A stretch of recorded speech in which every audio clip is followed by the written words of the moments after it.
Today is Monday, March 12, 2018, and here is what's ahead.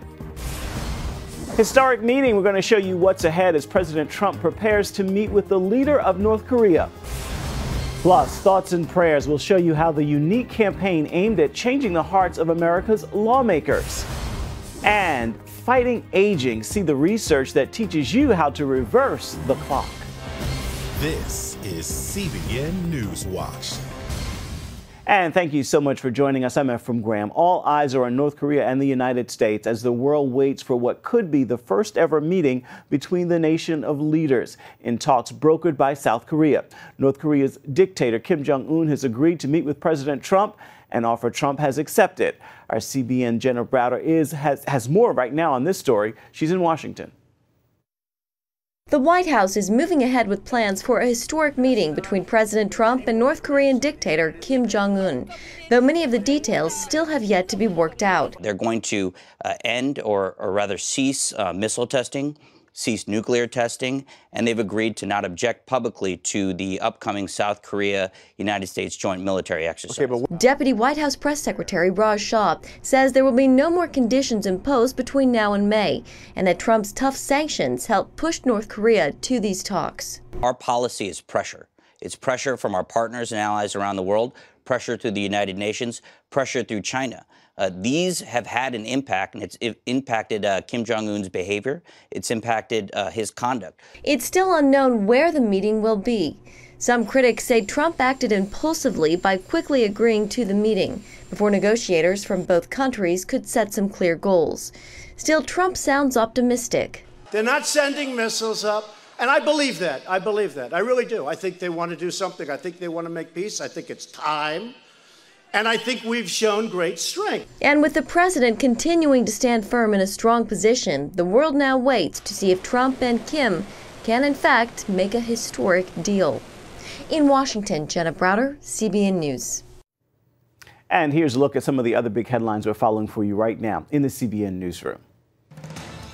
President Trump hit the campaign trail again, this time in Pennsylvania, ahead of the congressional special election on Tuesday. President Trump was showing support for Republican candidate Rick Saccone, but the rally quickly turned to North Korea and the media, as well as the Russia investigation. Saccone is racing against Democrat Conor Lamb.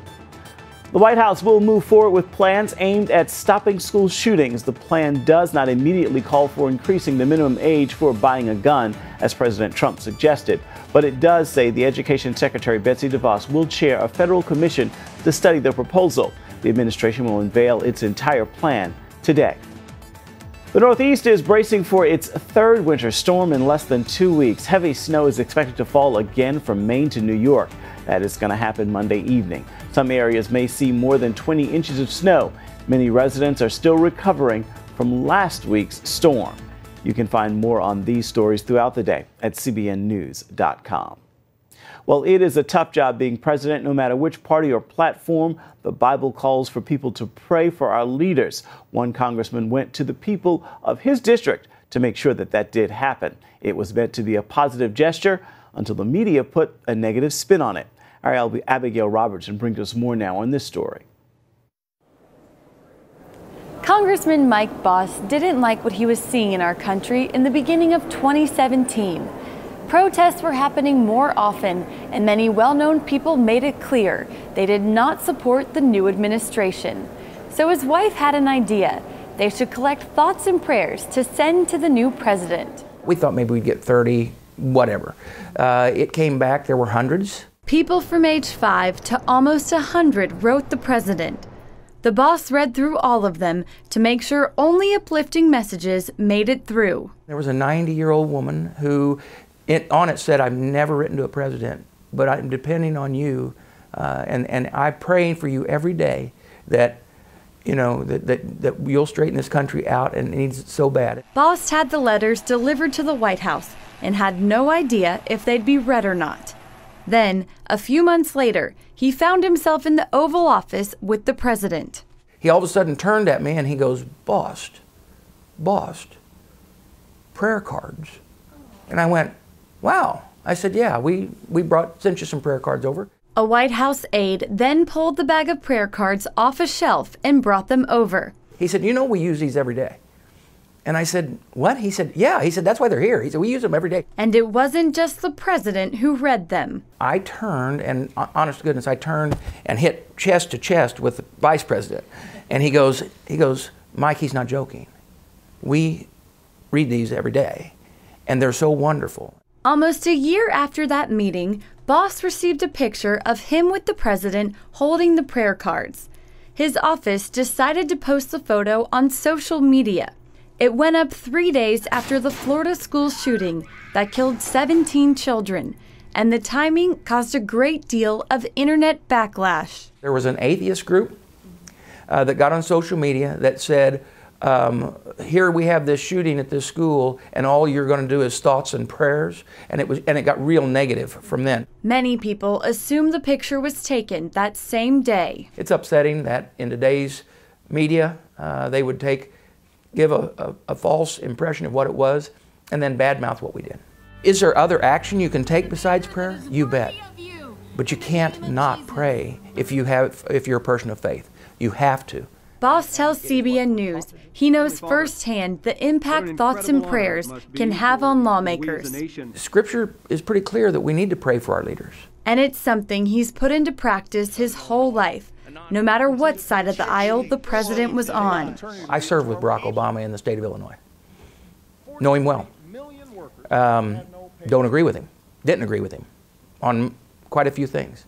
But I never did not pray for him. Despite the negative press, Boss tells me they already have a fresh bag of thoughts and prayers ready to go, and his wife hopes to soon collect submissions from around the country.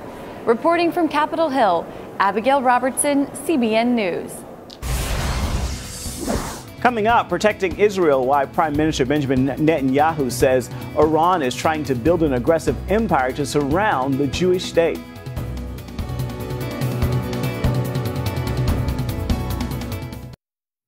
A helicopter crash outside of New York City killed all 5 passengers on board. The helicopter went down just after 7 o'clock Sunday evening. The pilot was able to free himself and survived, but the passengers were strapped in tight to the harnesses and stuck in 50 feet of water, making it difficult to free them.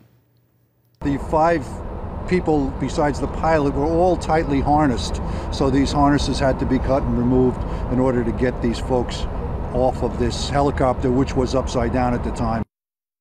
It is unclear what went wrong, but radio transmissions show the pilot called for help seconds before crashing, saying there was engine failure.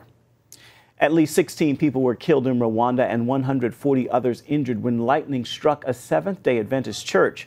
Officials say the churchgoers were injured and rushed to a nearby hospital where 17 more people remain injured. Lightning strikes are frequent across Rwanda, which has many hills and mountains. Strikes killed 30 people, injured 61, and killed 48 livestock in 2016 alone. Israeli Prime Minister Benjamin Netanyahu recently warned Iran was trying to build an aggressive empire to surround the Jewish state. His deputy foreign minister gave a number of foreign diplomats a first-hand look at one of the pieces of the burgeoning empire along Israel's border with Gaza.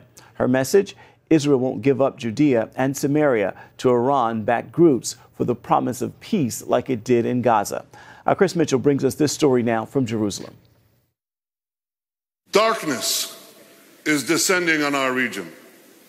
Iran is building an aggressive empire. Iran, Iraq, Syria, Lebanon, Gaza, Yemen, more to come. Part of that darkness often covers communities along Israel's border with Gaza, such as Sderot. This is Mishkan Ella, a community center named for Ella Abukassis. In 2005, a rocket fired from Gaza killed 17-year-old Ella. When the red alert sounded, she threw herself over her 10-year-old brother, giving her life to save his. Israel's Deputy Foreign Minister Zipi Hotovely used this as a chilling example as she took dozens of foreign diplomats along the Israeli-Gaza border. First of all, this is my duty, I think, to let them experience Israel, to see the real challenges on the ground. The same year terrorists killed Ella Abukassis, Israel uprooted about 9,000 Israelis from the Gaza Strip in a move known as the disengagement. Since then, more than 15,000 rockets have rained down on civilians in communities close to the border. This was my message in the beginning of the day. Well, 2005, when Israel completed the disengagement from Gaza, people believed that Gaza will become a Middle East Singapore. And it was based on a false narrative, on a false beliefs. And after the rockets came tunnels, another means to launch terror attacks against Israelis. It was important for me to show the complexity of a country that has a real battle, a real war with the Hamas organization, but from the other hand is doing everything in order to give humanitarian aid to the population of Gaza. Each day, some 400 truckloads of food, medicine, and other goods pass into Gaza, and yet attacks continue against Israel. And unfortunately, as long as Iran is sponsoring Hamas, we're having a very aggressive actions of Hamas against Israeli population. The Trump administration has shown aggressive support for Israel, and the world is waiting for its Middle East peace plan. For decades, previous plans have included a demand for Israel to withdraw from all of the West Bank. But Hotovely maintains that pulling out from Judea and Samaria would only create another vacuum, fostering terrorism. It's about time that the international community will realize that when they're offering the same thing in Judea and Samaria, they're basically offering second Gaza in Judea and Samaria. No Israeli is willing to have another horrible place like Gaza in our eastern border. In such a scenario, she says, no one wins. And you need to remember, this is also a lose-lose situation, because when you're offering this, you're basically offering also to the Palestinians to being controlled again by a terror organization. And as long as Iran is backing terror groups on Israel's borders, it's unlikely that peace will ever happen. Chris Mitchell, CBN News, Jerusalem. Still ahead, a doctor makes a disturbing discovery about herself. See why this doctor, what she did to turn back the clock, and how you can actually do the same. The story's coming up after this.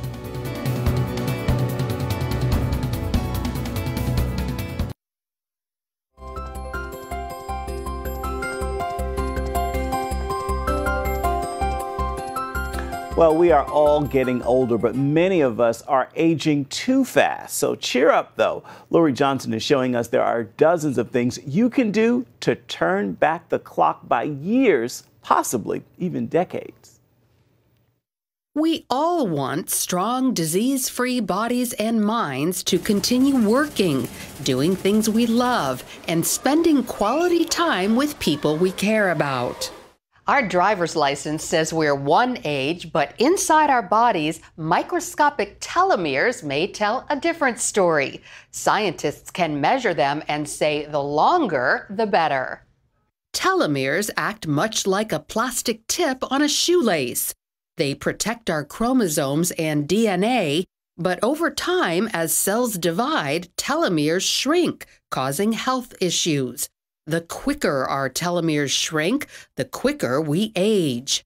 Women's health physician Sarah Gottfried noticed she was feeling older than she should and went for testing. So I was 45. I was interested in telomeres, the little caps on your chromosomes that are the best marker of biological as opposed to chronological aging. And I flunked the test. So at age 45, I had the telomeres of a 65-year-old woman. And that's not what you want to hear when you're 45 years old. Dr. Gottfried discovered unhealthy lifestyle choices are the main reason telomeres shrink too fast. Well, I think the biggest problem that no one knows about is that they're aging too fast. And, you know, the interesting part for me is that you can measure this. She developed her own test to score how well a person is aging, which she shares in her book, Younger. It took me about 5 years to develop it. We had 1,000 people go through it, mostly women, about 98%. And they averaged about 10 years that they added onto their health span.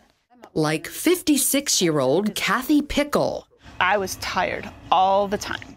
She wanted her youthful energy back.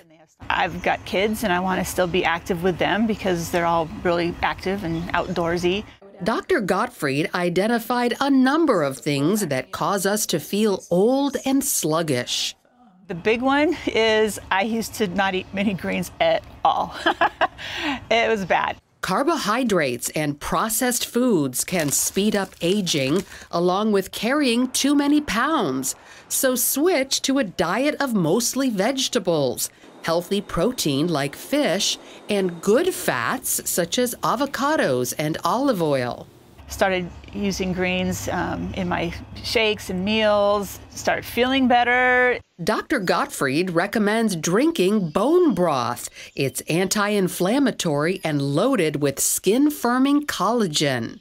Fermented vegetables like kimchi contain immune-boosting probiotics and helps reset blood sugar, which starts to increase after age 40. While eating the right food keeps us younger longer, so can going without food altogether, because fasting can make our cells more efficient. Gottfried recommends no food 3 hours before bedtime and 12 hours between dinner and breakfast. Increase that fast to 16 hours between dinner and breakfast once or twice a week. When it comes to growing younger, I think one of the most important things to do is exercise. Gottfried says you should walk each day, but don't stop there. Add sprinting to your regimen as well as jumping. That can preserve fast-twitch muscle fibers that begin disappearing at age 40. What exercise does in the body is it tricks the brain into thinking that you're younger. We lose muscle as we age, but lifting weights can replace it. Aging gracefully requires proper sleep, 7 to 8.5 hours a night. I have found that if I come home after work, if I'm really tired, I go and take a nap for maybe half an hour, 45 minutes, and I am rejuvenated. And then for the next 3-4 hours, I feel great, and I can still sleep at night. Finally, stress. You know, there was a cost to being a working mother, burning the candle at both ends. There was a cost to my medical training, and it showed up in my telomeres. So this is the problem that I think a lot of people don't know they have, and we need to address it. Walking for 20 minutes in a calm setting resets cortisol, the stress hormone, and benefits the brain. Also, foam rollers help relieve tight muscles that store tension and stress. And don't forget, prayer minimizes anxiety as well. So while new information shows an estimated 90% of the signs of aging and disease are caused by lifestyle choices, smart ones mean it's possible to stay younger longer. Lori Johnson, CBN News. Great advice to extend the years on your life. Stay with us. There's much more of CBN NewsWatch coming up, and it's coming up right after this.